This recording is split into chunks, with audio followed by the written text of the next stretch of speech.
Another historic night for King James, gusto pang manapos ng karir ni Lebron. Ang pagbabalik ni Dadon mga idol, kain ang tatlong player kay Luka. Solid din ang pagbabalik ni Ayton, hindi man lang nagmintis ng tira. Back-to-back games para sa Los Angeles Lakers, makakaharap naman ang kupunan ng Toronto Raptors. Lalaro pa din si LeBron James, good news naman dahil balik laro na si Luka Doncic at Ayton. Ilang minuto pa lang sa laban, chase down block agad mula kay LeBron. Block by James mga idol, nagminira ng Raptors. Nakalamang sila 11-6. Nadalawang sunod na block naman si Luka. Maagang natawagan ng technical si Dadon matapos ireklamo ang kanyang tira. Goaltending daw dapat ang kalaban.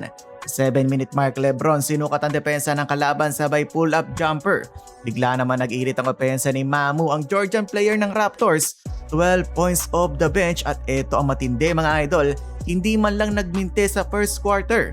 Buti na nga lang para sa Lakers, naka-12 puntos din si Luka, although sumunod na sa kanya ang 5 puntos lang ni Gabe Vincent. Natapos ang quarter 30-23 lamang ang Toronto. Second period, 7-0 run para sa Lakers, putback na Ayton. Drew Timmy, nice pass to LeBron James, pasok ang tres. Nasundan pa ng highlight pass si Marcus Smart to DA, no look lob ang ginawa. Time out ang Toronto, tabla na ang laban all 30. Nakalamang ang LA, King James bully ball sa poste sabay classic, turn around fade away.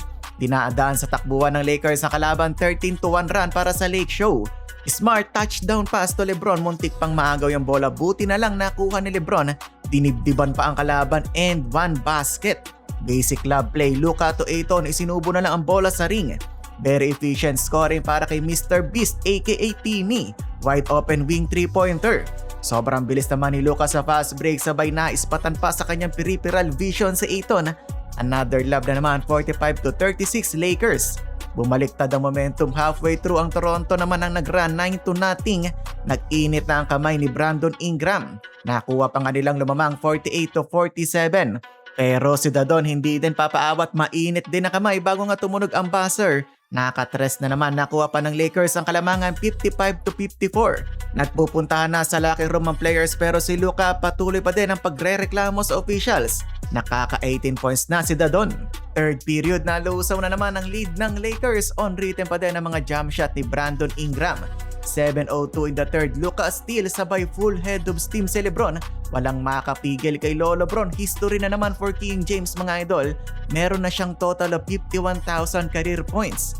Late ang third, dito na nagsimula umalago ang Lakers. Pagbalik ni LeBron sa court, back-to-back threes from Rui and LBJ. Ganda pa ng pasa ni LeBron kay Ayton sa ilalim, mas pinili ang high percentage na tira. Walang kupas ang basketball IQ ni LeBron.